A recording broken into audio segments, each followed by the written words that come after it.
지금 딱이 졸기 딱 좋은 그런 온도, 쾌적한 온도인 것 같아요. 그래서 항상 깨어 있으면 좋을 것 같아요. 예수 안에 머무는 사람이라는 제목으로 좀 말씀을 나눌 텐데요. 우리 요즘 이제 큐티가 에베소서이죠. 그리고 주일 오전 설교가 사도행전이다 보니까 뭔가 이게 좀 더 와닿는 그런 본문인 것 같습니다. 우리 사도행전이 28장으로 마무리가 되죠.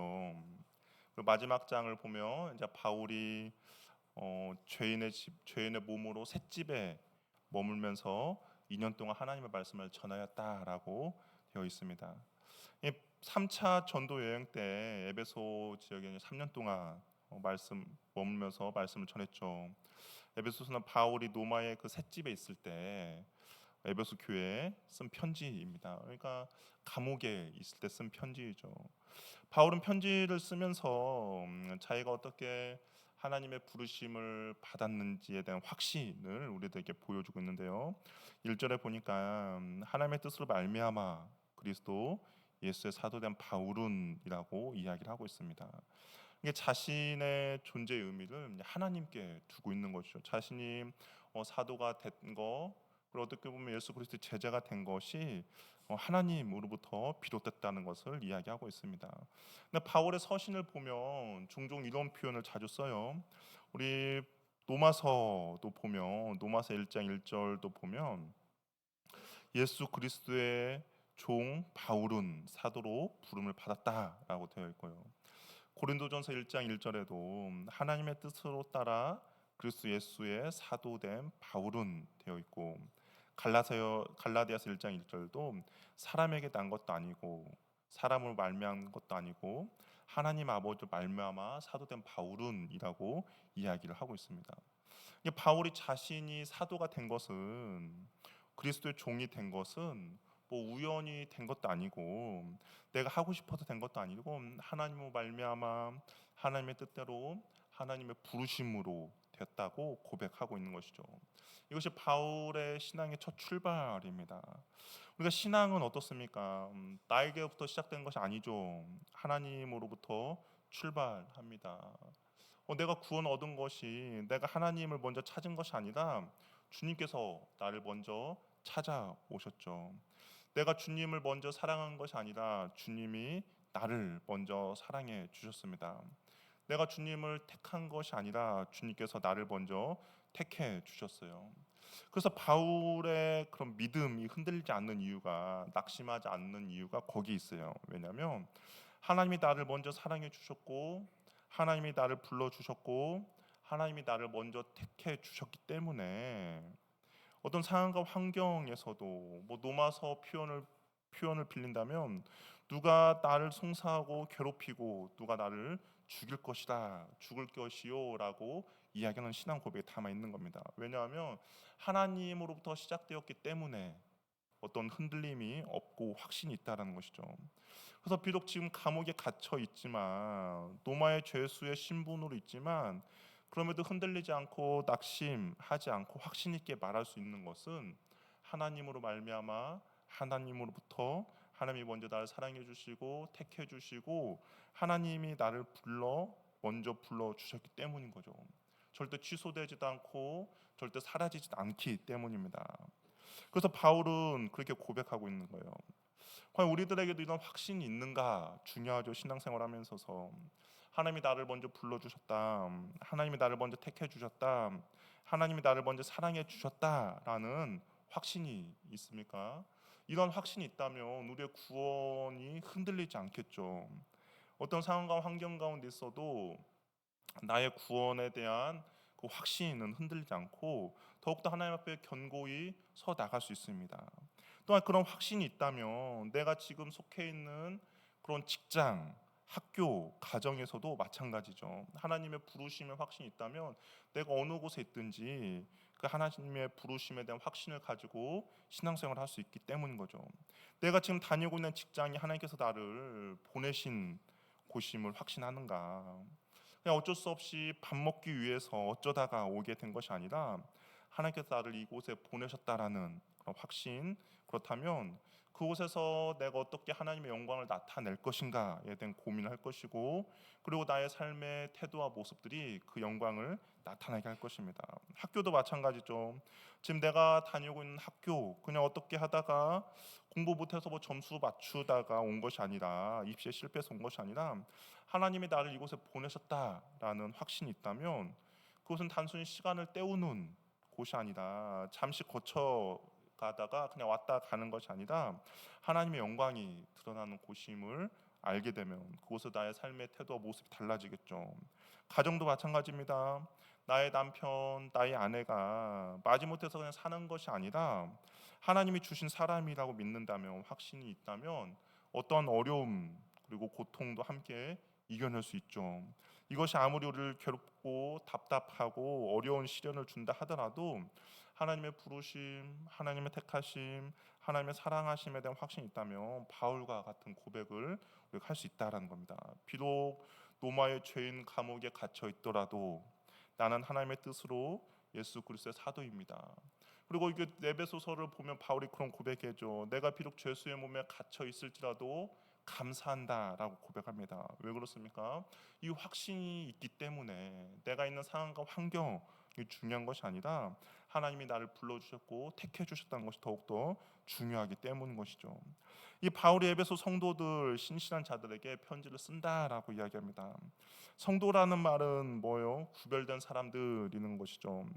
에베소 지역은 신앙생활하는 게 쉽지 않는 그런 지역입니다. 음행이 창궐했죠. 우상 숭배가 가득했습니다. 사람들이 쾌락을 추구하며 살아가는 도시였어요. 근데 에베소 사람들은 그 복음을 받아들고 나서 자기 자신을 지켰습니다. 이 에베소 하나님을 믿지 않는 사람들과 자기 자신들을 구별했어요. 뿐만 아니라 하나님 앞에 신실하게 자기의 신앙을 지켜 나갔죠.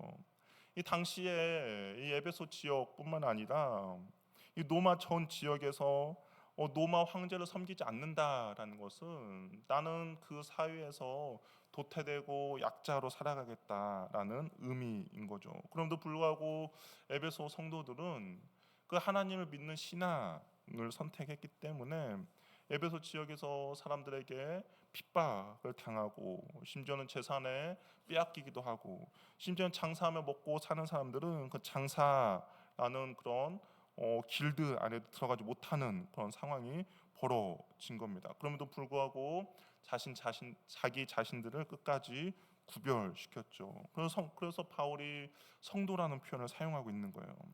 우리나라는 어떻습니까? 뭐 교회 가지 말라고 핍박하진 않죠. 누가 뭐 여러분들 교회 온다고 핍박하지 않습니다. 예배를 방해하지 않아요. 그럼에도 불구하고 어떻습니까? 신앙생활하는 것이 쉽지 않다라고 이야기하죠. 힘들다라고 이야기를 합니다.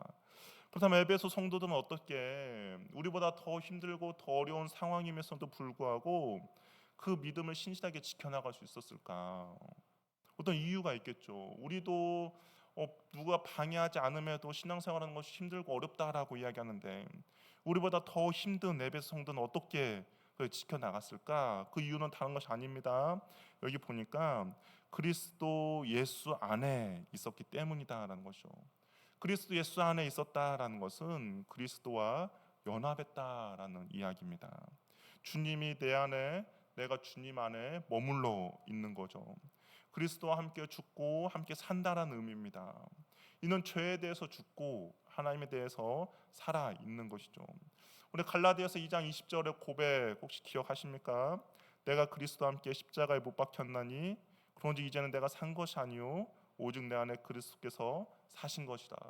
이제 내가 육체 가운데 사는 것은 나를 사랑하사 나를 위하여 자기 자신을 버리신 하나님의 아들을 믿는 믿음 안에서 사는 것이다.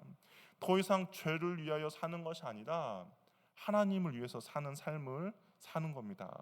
그럴 때 그리스도의 구원의 사건이 나의 구원의 사건이 되며, 그때 그리스도의 부활의 사건이 나의 부활의 사건이 되는 것이죠. 나와 상관이 없던 십자가와 부활의 사건이 내가 그리스도 안에 있을 때, 그리스도와 내가 연합하며 나아갈 때 나의 사건이 되는 겁니다. 이것이 바로 그리스도 안에 있다라는 의미인 거죠. 에베소 성도들이 그 힘들고 어려운 상황 가운데서도 자신들의 그 믿음을 지킬 수 있었던 것은 다른 것이 아니라 그리스도 안에 머물러 있었기 때문인 것이죠. 우리가 사도행전을 보면 에베소 성도들이 어떻게 그리스도 안에 머물러 있는지를 우리가 볼 수 있는데요. 어떻습니까? 하나님의 복음을 받아들이고 바울로부터 예수 그리스도의 복음을 받아들이고 어떻습니까? 그들이 자신들이 행했던 죄를 자복하는 일이 벌어졌고, 또한 자신들의 그 밥벌이로 사용되었던 마술을 행하던 자들이 그 책을 모아가지고 와서 다 불태우는 일들이 벌어졌죠. 복음을 듣기 전에는 마술을 행하던 사람들이 예수 그리스도의 십자가와 부활의 사건이 아무런 상관이 없이 살아갔던 사람들이었습니다. 그런데 복음을 듣고 그 복음을 깨닫고 나니까 예수 그리스도의 십자가의 부활이 나의 사건이 된 것이죠. 그래서 죄에서 돌아섰습니다. 하나님을 위해서 살고자 하는 마음이 생겼고, 그런데 장애물이 있어요. 어떤 장애물이냐? 자신들이 지금까지 해왔던 직업에 대한 장애물이 있었습니다. 마술을 행했던 사람이었죠. 이 오락용이 아니라 우리도 치면 뭐 점치는 거, 사주팔자 그런 류의 사람들이었습니다. 마술 비법책이 있었어요. 뭐 비법서라면 대대로 내려온 거였겠죠. 그런데 그것을 가지고 와서 다 불사른 겁니다. 자신이 예수 그리스도와 함께 연합하고 함께 동거하고 그리스도 안에 머물고자 했던 그 큰 장애물들을 그들이 스스로 주님 앞에 가지고 나와서 다 태워버린 것이죠. 죄에 대하여 죽고 하나님에 대해서 살고자 했던 그들의 태도였습니다. 은 5만의 가격이죠. 은 5만의 가격이 한 노동자 한 명의 노동자가 140년을 일해야 벌 수 있는 돈이라고 했습니다. 40억의 가치가 있는 거예요. 그런데 예수 안에 머물고자 할 때, 연합하고자 할 때 죄에 대해서 단호함을 보였죠. 이런 사람들을 바울이 뭐라고 부르고 있느냐? 성도와 신실한 자라고 부르고 있습니다. 성도와 신실한 자라는 것은 죄를 안 짓는 사람이 아니에요. 성령의 도우심으로 죄를 짓지 않으려고 노력하는 사람들입니다. 아예 죄로부터 멀어져 있는 사람, 뭐 그런 사람이 어디 있겠습니까? 뭐 죄를 안 짓는 사람이 어디 있겠어요? 당연히 죄를 짓죠. 그러나 성령의 도우심으로 그 죄를 이기려고 하는 사람입니다. 죄를 미워하는 사람이에요. 불의를 싫어하는 사람들입니다. 대신에 거룩과 성결에 대한 열망을 갖는 거죠.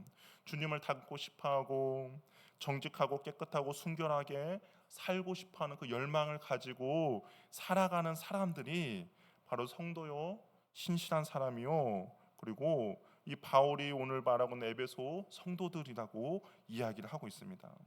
교회 나온다고 해서 모두가 성도가 되는 건 아니죠. 교인은 될 수 있어요. 그러나 예배를 참석한다고 해서 성자, 신실한 사람이 되는 것은 아닙니다. 성도는 예수 그리스도의 보혈로 죄사함을 받은 사람이요, 주님을 의지하여 날마다 거룩하고 구별되게 살고자 노력하는 사람이요, 예수 그리스도 안에 날마다 머물고자 힘쓰고 애쓰는 사람이 바로 성도라는 겁니다. 여러분의 이러한 열망이 있습니까? 내가 주님 앞에 정결함과 거룩함과 성결함으로 살고자 하는 열망이 있습니까? 내가 주님을 닮고자 하고 정직하고 깨끗하고 순결하고자 사는 그런 마음들이 있습니까? 내가 정말 한 주의 삶에서 이러한 마음을 가지고 혹시 하루 몸부림치며 한 주 동안 몸부림치며 살아가고 있습니까? 아니면 그냥 세상 그냥 살아가는 거지, 그냥 뭐 성도 뭐 별거 있나라고 하면서 그냥 세상과 똑같이 살아가고 있습니까? 제가 한 가지 바라는 것은 우리들 안에 이런 열망이 있기를 바랍니다. 내가 주님과 좀 더 가까워지고 주님과 연합하고 예수 그리스도를 그 닮아가고자 하는 열망과 그리고 갈망이 우리들 가운데 있을 때 바울의 표현으로 우리가 성도가 될 것이고 신실한 자가 될 것입니다. 이렇게 주를 의지하며 구별되는 그리스도 안에 머무는 사람에게 하나님께 주신 축복이 있어요.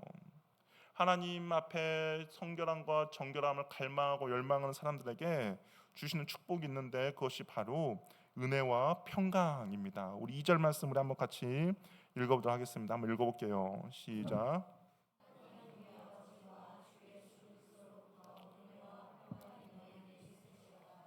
예, 거룩한 에베소 성도 신실한 자에게 편지한다라고 하면서 바울이 은혜와 평강이 너에게 있기를 원한다라고 이야기합니다. 이 은혜라는 것은 믿음의 시작이죠. 죄인들에게 값없이 주시는 하나님의 사랑입니다. 우리는 은혜로 말미암아 구원을 얻어요. 근데 이 은혜를 받았다는 것은 하나님의 성령이 우리 안에 머무는 것을 이야기합니다. 그러니까 값없이 주님께서 우리에게 은혜를 주셨고 그 은혜로 통하여서 하나님의 성령이 우리 안에 머물러요. 그래서 그 성령님께서 우리의 마음을 붙잡아 주시죠. 감동을 주십니다. 힘들고 어려움을 만날 때 그 성령님 우리에게 위로를 주세요. 그리고 그 성령님 우리를 인도해 주십니다. 가야 할 곳과 가지 말아야 할 곳, 만나야 될 사람과 만나지 말아야 될 사람, 선을 행하고 그리고 그 선을 베풀어 줄 사람들을 보게 해주고 만나게 해줍니다. 죄를 지으려고 하면 우리가 그 죄의 길에서부터 돌아서도록 해줘요. 그리고 우리가 죄의 길을 가고자 하면 그 길을 막아 주십니다. 이 은혜라는 것이 그런 거죠. 하나님의 간섭하심과 하나님의 인도하심이라는 거예요. 또 은혜는 진리 안에서 우리를 자라게 합니다. 우리에게 성령님이 그 진리를 깨닫게 해주세요. 하나님의 말씀을 깨닫고 성경적인 가치관을 가지도록 합니다. 하나님의 말씀 가운데 순종하도록 해줘요. 그것이 하나님의 은혜라는 것이죠. 여러분에게 이 은혜가 있다면 얼마나 큰 축복입니까? 이 은혜가 있다는 것이 세상과 나를 구별시켜 주죠. 이 은혜가 있으면 그다음 뒤따라오는 것이 무엇이냐? 바로 평강이라는 겁니다. 하나님의 인도하심, 하나님의 다스림, 하나님의 통치하심을 받기에 걱정과 근심이 없어요. 은혜가 시작되면 평강, 은혜가 시작이라면 그 평강은 결과라는 것이죠. 여러분 어떻습니까? 우리 지도자가 바뀌거나 지도자가 우리들에게 어떤 주는 그런 은혜들이 있다면 우리의 삶이 평안해지죠. 만약에 지도자가 나라가 혼란스럽고 지도자가 그렇다면 우리 삶도 평안하지 못할 겁니다. 내가 누구의 통치를 받고 누구의 다스림을 받고 누구의 인도함이 있느냐에 따라서 우리의 결과는 분명히 달라지죠. 그런데 하나님의 그 은혜가 우리를 다스려 주시고 우리를 붙들어 주시고 우리를 통치해 주십니다. 그렇기 때문에 나는 걱정과 근심이 없고 하나님의 평안이 나에게 있다라는 것이죠. 평강은 그리스도께서 십자가에 죽으심으로 하나님과 사람 사이에 이루어놓은 평화를 말합니다. 하나님께서 은혜 입은 사람, 하나님께 은혜를 입은 사람만이 누릴 수 있는 거죠. 하나님께서 이 은혜와 평강을 우리에게 주셨어요. 그런데 보세요. 누구를 통해서 우리에게 주셨습니까? 바로 예수 그리스도죠. 이 은혜와 평강은 바로 예수 그리스도 안에 머무는 사람이 누리는 축복이 되는 겁니다. 신실하게 예수 그리스도 안에 머물고자 하는 사람, 신실한 자들이 누릴 수 있는 축복인 거죠. 우리에게 예수 그리스도 말미암아 우리에게 하나님께서는 예수 그리스도 말미암아 우리에게 이 은혜와 평강을 주셨다라는 겁니다. 이 은혜와 평강을 누리고 계십니까? 나를 위하여 십자가에 못 박히시고 부활하신 예수 그리스도를 깊이 생각하며 묵상하시길 바랍니다. 나를 불러주시고 택해주신 하나님의 사랑을 그래서 확신하시길 바라요. 예수 그리스도 안에 머물고자 힘쓰고 애쓰시길 바라요. 앞에서 말한 것처럼 예수 그리스도 안에 있는다는 것은 주님과 연합하며 교제하며 주님과 함께 나아가는 겁니다. 우리가 그 예수 그리스도 안에 머물러 있을 때 하나님의 은혜를 경험하게 되고 그 하나님의 은혜로 통하여서 우리의 삶이 평강을 누리게 된다라는 겁니다. 따라서 우리는 주님과의 그 연합함, 함께하심을 추구하며 나아가야 되는 것이죠. 그래야 우리의 삶의 은혜와 평강이 넘치게 될 것입니다. 저 여러분의 삶에 이런 은혜와 평강이 넘치길 바랍니다. 그렇다면 주님 안에 깊이 뿌리를 내려서 우리의 신앙을 성장시키길 바라요. 나무가 있습니다. 나무가 있는데 우리가 이제 뭐 이번 여름엔 장마 태풍이 없었지만 장마 태풍이 올 때 어떻습니까? 그 땅에 깊숙이 뿌리를 내린 나무들은 어때요? 끝까지 견디어내죠. 바람이 불고 비바람이 불어도 흔들리지 않습니다. 그런데 가끔가다 나무들을 보면 나무들 뽑혀 있는 나무도 있어요. 그런 나무는 어떤 나무들입니까? 그 땅에 뿌리를 깊이 내리지 못한 나무들이 그런 결과를 가져오게 되죠. 우리의 신앙도 마찬가지입니다. 우리도 예수 그리스도 안에 깊이 믿음의 뿌리를 내릴 때 어떠한 상황과 환경과 비바람이 몰아치더라도 우리의 믿음은 견고히 버티며 견디며 나아갈 것입니다. 근데 내가 예수 그리스도 안에 뿌리를 깊이 내리지 못한 믿음은 주변 상황과 환경에 나의 믿음이 흔들리는 거죠. 바람만 조금 불어도 비바람이 몰아쳐도 내 삶 전체가 흔들리는 것이죠. 그래서 우리는 어떻게 하냐? 이 예수 그리스도 안에 우리의 믿음의 뿌리를 깊이 내리시길 바랍니다. 주님과 연합하고 주님과 함께하고 주님과 함 주님과 함께 연합하여 나아갈 때 우리 안에서 그 은혜와 평강을 누리며 나아가게 될 것이고 우리의 믿음은 더욱더 성숙하며 성장하게 될 것입니다. 그 은혜를 저와 여러분들이 누리시길 바랍니다. 함께 찬양하며 우리 함께 기도하도록 하겠습니다.